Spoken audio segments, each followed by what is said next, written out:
जगबंधेश्वराय नमः। सिद्धार्थ उत्सव द्वारा प्रसारित पंचदेव नमोस्तुते को आपण समस्त को स्वागत। आज आलोच्य प्रसंग साधना रे देवता कहीं विघ्न घटाती। दर्शक बंधु, भगवान विष्णुंकर तत्व रे नारद ऋषि अवतार कथा चली। नारद ऋषि भगवानंकर भक्ता अवतार, स्वयं भगवान निज भक्त रूप में आसीचंती। 24 अवतार भितर द्वितीय अवतार नारद ऋषि। नारद ऋषि निजे आचरण करिकी आम मानू शिक्षा दौचंती जे आमे कौन आचरण करले कौन फल पाइबू। गोटे कथा आपण जानिथिबे, छोट पिला को आमे बहुत किछि कहि थाउ किंतु छोट पिला ताहा करंती नाही। छोट पिला कौन करंती, जोटा आमे करि थाउ आमको जहा करिबा देखंती ताहा से करंती। ठीक सही प्रकार भगवान हेले आमर पितामाता। भगवान आमको बहुत किछि उपदेश देइचंती शास्त्र रे, किंतु शास्त्रर कथा समस्ते आमे माने स्वीकार करि पारु नाहु, अक्षर सह पालन करि पारु नाहु। केतेक कथा आमको विश्वसनीय लागे बोली आमे पाली थाउ, किछि को कथा आमको विश्वास परि न लागिबारु आमे पाली न थाउ मध्य। तेणु सेई क्षेत्र रे भगवान निजे अवतार नियंती। अवतार नेकी निजे आचरण करिकी देखांती। बेले बेले बड़ बड़ भूल मध्य करिकी देखैचंती। स्वयं भगवान निजे आचरण करिकी आमको शिक्षा देइचंती। प्रभु रामचंद्र दंडकारण्यर ऋषि मुनि मानू स्त्रीर विषय रे बहुत किछि शिक्षा देइचंती जे नारी थिबारु दंडकारण्य ऋषि मुनि माने विचार कले जे बहुत सुविधा हो जाए। जड़े ऋषि पाखरे गोटे नारी रहिले बहु प्रकार साधना रे से सहयोग करिवो, रोषेई करिकी दब। ये कथा दंडकारण्यर ऋषि मुनि माने जेतेबेले विचार करिनेले, भगवान रामचंद्र सीतांकर हरण माध्यम रे दंडकारण्य ऋषि मुनि मानू शिक्षा देइचंती। जो ऋषि मुनि मानक मनरे ये भावना आसी जाइथिला जे रामचंद्रंकर अर्धांगिनी जेमिति सीता अछंती, आमर मध्य जदि सेमिति गोटे अर्धांगिनी थांते ताहेले आमे भल भावरे साधना करि थांतु। सेई ऋषि मुनि माने जेतेबेले देखिले जे परम सुंदरी सीतांकु रावण हरण करिकि नै जाइचंती, रामचंद्र स्त्री वियोगरे व्याकुल ही क्रंदन करुचंती, बण बण बुलुचंती, खोजुचंती, सीतांकर विषय रे गछ पत्र को मध्य पचारुचंती। एई दशा देखिकी से माने पुणी निज भाव को फेरी आसिले। तांकर जो मनरे चिंता आसीथिला जे स्त्री सह तपोमय जीवनटा सुखमय हब, से भावटा परिवर्तन हो गला। से अनुभव कले नाई नाई ठीक, जड़े सन्यासी जड़े साधु सबुबेले एका ही रहिबा उचित, जड़े तपस्वी सबुबेले एकांतिक जीवन ही जापन करिबा उचित। तेणु भगवान निजे निज जीवन रे आचरण करिकी शिक्षा देइचंती। रामचरितमानस रे कथा मध्य वर्णना अछि जे प्रभु रामचंद्र ऋषि मुनि मानू देखिकी अधिक व्याकुल ही क्रंदन करुथिले जे नारी मोहर कौन परिणति। से कथा प्रभु रामचंद्र ऋषि मुनि मानू निजे आचरण करिकी शिक्षा देइथिले। जड़े उत्तम गुरुंकर लक्षण आगे आचरण सिद्ध हेबे तापरे उच्चारण करिवे।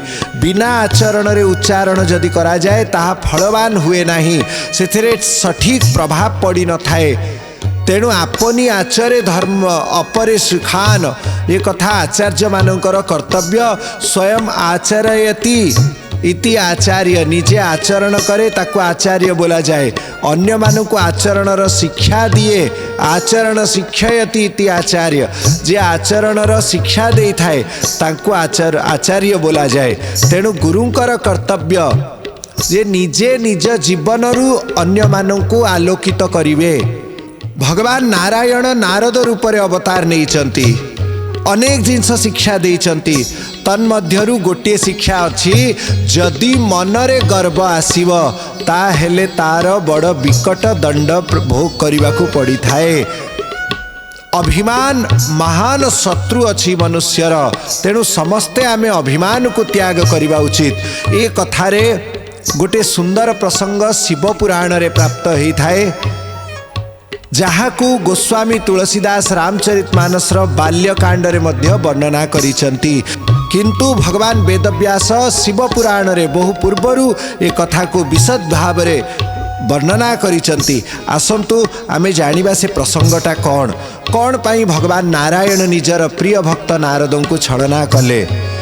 नारद श्राप दीन एक बारा कल्प एक तेहि लगी अवतारा। श्री राम जय राम जय जय रामा। श्री राम जय राम जय जय रामा। भगवान नारद थरे प्रभु को श्राप देइचंती, जहा फलरे भगवान को राम रूप रे अवतार नेबाकू पड़िला। ए कथा जेतेबेले श्रवण करिचंती भगवती पार्वती तांको मनरे बड़ संदेह आसिला। भगवान शिवं को से प्रश्न पचारिले, कारण कवन श्राप मुनि दीना, का अपराध रमापति कीना। प्रभु नारायण कौन अपराध कले जहा फलरे नारद ऋषि तांको श्राप देइचंती। भगवान शंकर कहिले, सुन ये बड़ गूढ़ प्रसंग, बड़ रोचक प्रसंग। भगवान छलना करि देइथिले नारदों को, जहा फलरे नारद कुपित होइकि श्राप देइचंती। ये प्रसंगटा कौन? दिनकर कथा जे नारद ऋषि 14 भुवन 3.5 कोटी ब्रह्मांड रे विचरण करी करी भगवानंकर कथा, भगवानंकर लीला, भगवानंकर नाम को गायन करंती, प्रचार करंती। आज नारद ऋषि संपूर्ण ब्रह्मांडर गुरु रूप रे वैष्णव मानकर अग्रगण्य गुरु रूप रे विवेचित हुअंती। वैष्णव मानकर जेतिकी संप्रदाय सबु संप्रदायर गुरु परंपरा रे नारद ऋषि अछंती। नारद ऋषि ही भागवतीय परंपरा रे अग्रगण्य आचार्य रूप रे विवेचित हुअंती। तेणु सही नारद ऋषि दक्ष प्रजापतिंकर श्राप को मध्य सदुपयोग करुचंती। जेहेतु पूर्वरु दक्ष प्रजापतिंकर 10,000 पुत्र नारदंकर उपदेश सुनिकी त्यागी सन्यासी हो जाइथिले, ता फलरे दक्ष प्रजापति तांकु श्राप देले, तुमे कौनसी गोटे जगार स्थिर हो रही पारिबो नाही। केवल तपस्या करिबा समय रे किछि काल पर्यंत से स्थिर हुअंती। दिने एमिति विचरण करू करू नारद ऋषि गंगा निकटरे हिमालय पर्वत रे गोटे सुंदर गुंफा को देखिचंती। बह समीप सुरसरी सुहावनी, हिमगिरि गुहा एक अति पावनी। अति सुंदर अति पावन पवित्र से स्थान, आश्रम परम पुनीत सुहावा। सेठी बड़ सुंदर आश्रम देखा जाउ थाए। सेठी काऊ, कोइली, हरिण, सिंह समस्तक भितरे मैत्री रहिछि। समस्ते परस्पर सेठी कोलाहल करुचंती। बड़ शांत परिवेश सेठी रहिछि। नारदंकर मनरे साधना करने को इच्छा है। दर्शक बंधु, जार जेमिति चिंताधारा रहिबो गोटे शांत सुंदर जगह को देखिकी से सही कल्पना जल्पना करिवो। आपण जदि गोटे सुंदर जगह देखिबे आपण को मन को आसीबो आपण घरटे करिवे। आउ किए जदि भक्त थिबो से सुंदर जगहटे देखिबो कहबो एठी गोटे मंदिर हेले बड़ सुंदर हुअंता।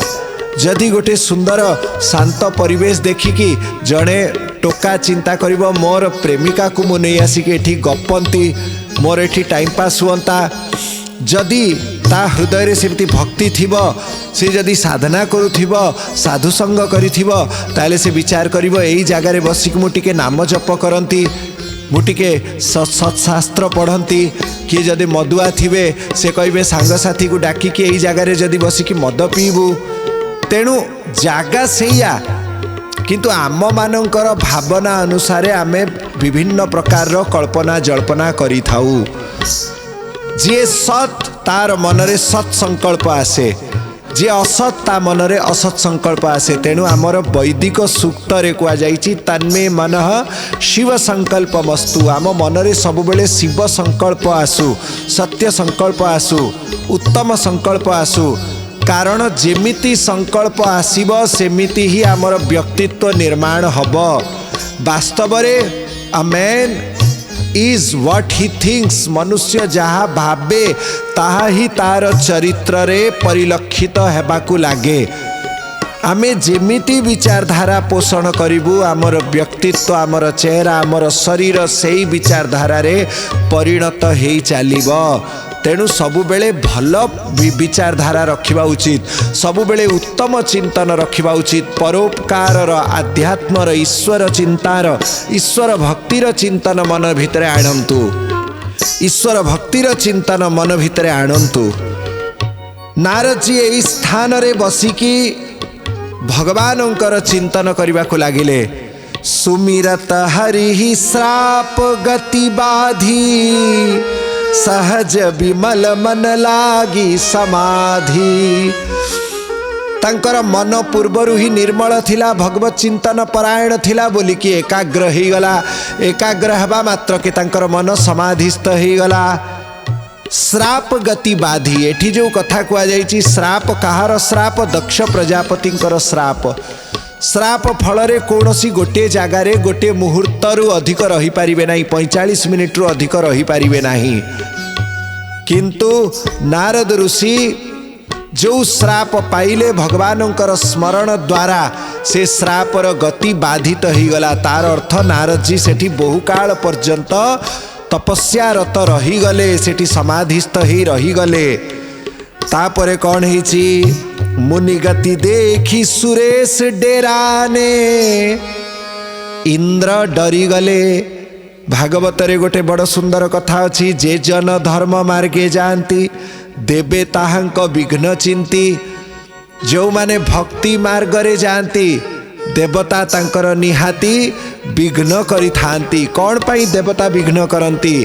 कारण मनुष्य जदि भक्ति मार्ग रे सहजरे प्रवेश करि जीव, जदि ता जीवन रे बाधा विघ्न आसीब नाही, ता हेले से हुए तो आगो को इंद्र पद प्रति लालायित हेई पारे।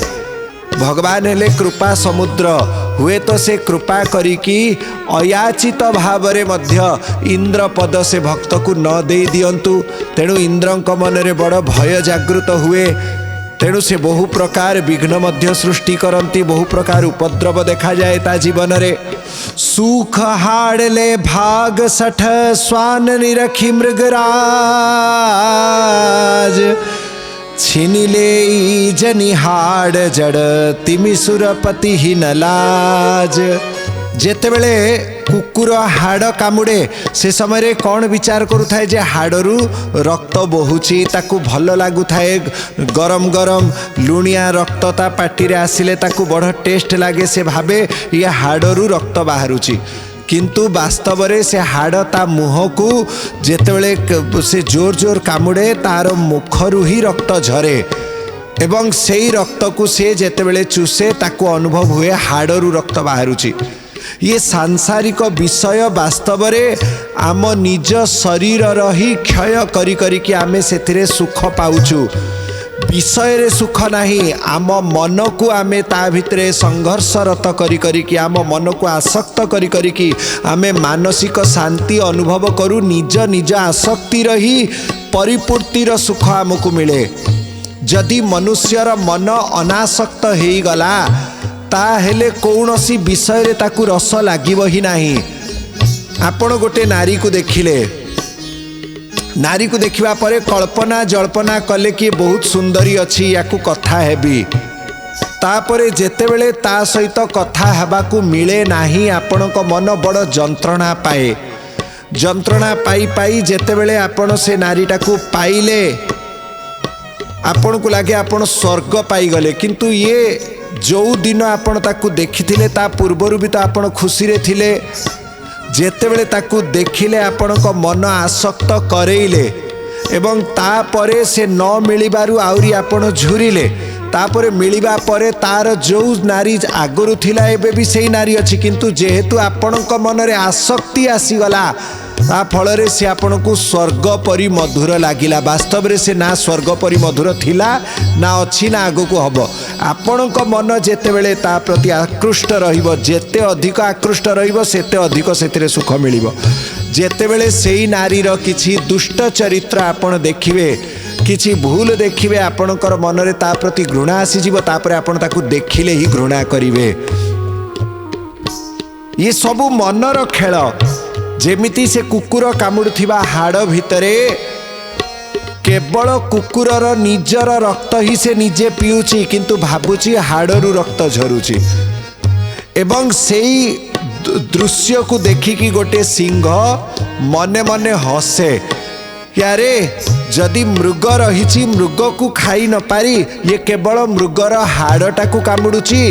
हाड़े ना तार पेट पोषिब ना तार शरीर पुष्ट हब ना हाड़ भितरे किछि रस अछि। किंतु से कुकुर मनरे कौन विचारधारा? कुकुर मनरे विचारधारा अछि जे से हाड़टा को सिंह बधे लोभ करुची।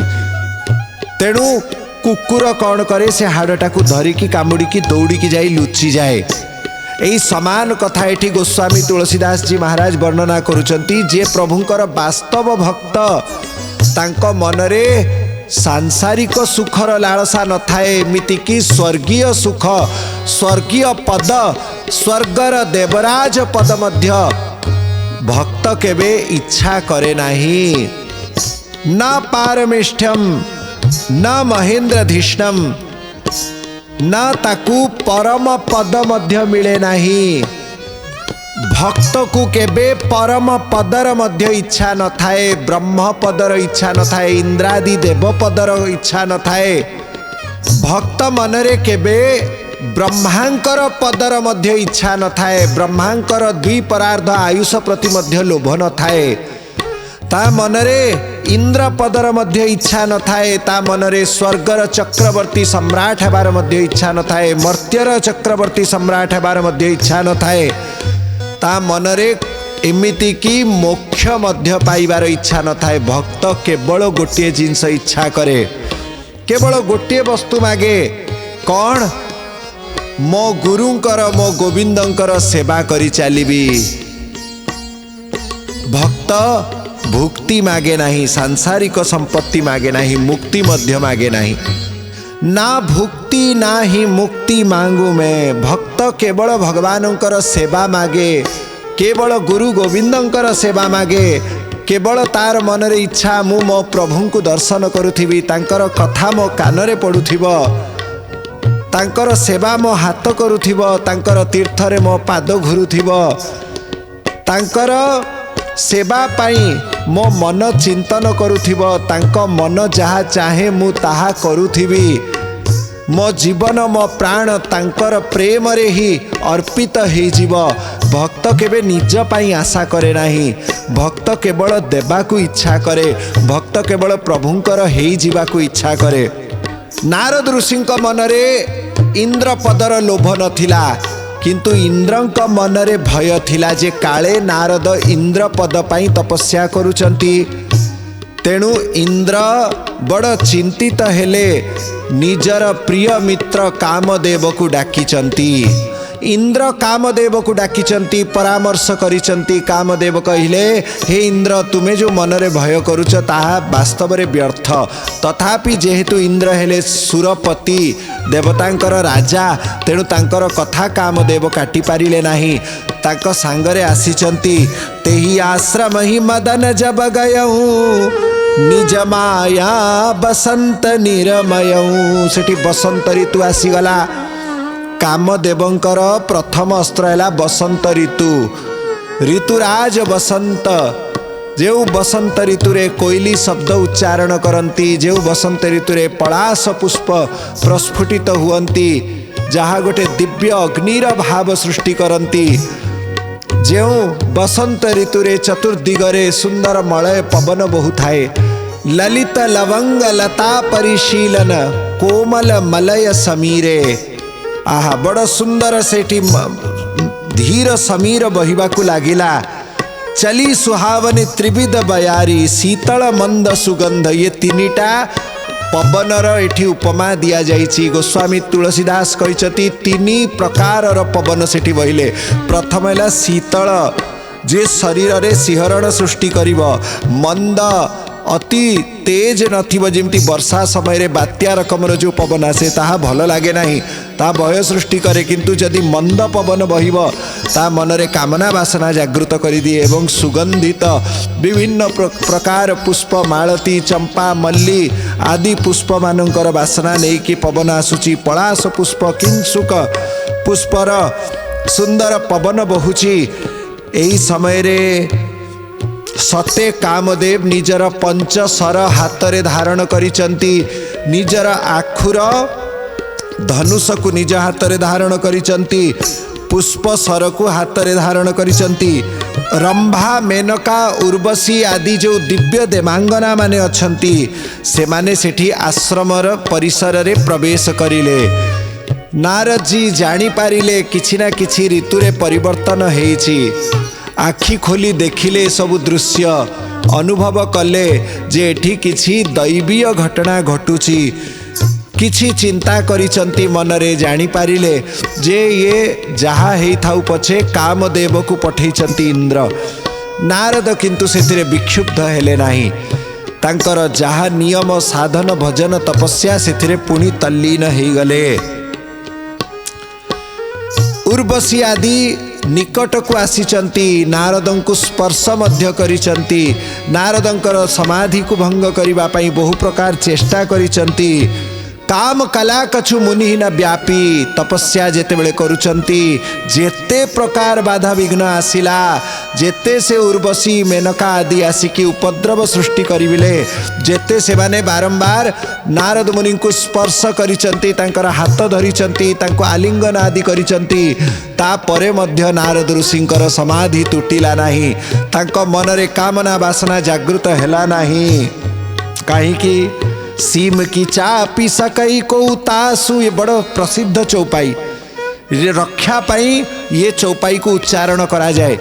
अयोध्यार साधु संत माने कहती प्रतिदिन जदि 108 थर 41 दिन पर्यंत यही चौपाई को आपण जप करिवे 108 थर एवं शेष दिन आपण जदि 108 आहुति करिदेबे ताहेले आपण जेकोसी ताला बंद करने समय रे यही चौपाईटा को पढ़ी दे कि ताला बंद करंतु। ये ताला केबे हेले कई चोर भांगी पारिबे नाही, आपण को घरे चोरी हब नाही। ये सुंदर कथाटे। सीम की चापी सकई को तासु, बड़ रखवार रमापति जासु। अच्छा जेते बेले आपण कोठी घर बाहर को जाउचंती, कम से कम आपण जदि सबुदिन न जप करि पाले 7 थरे आपण उच्चारण करि दियंतु।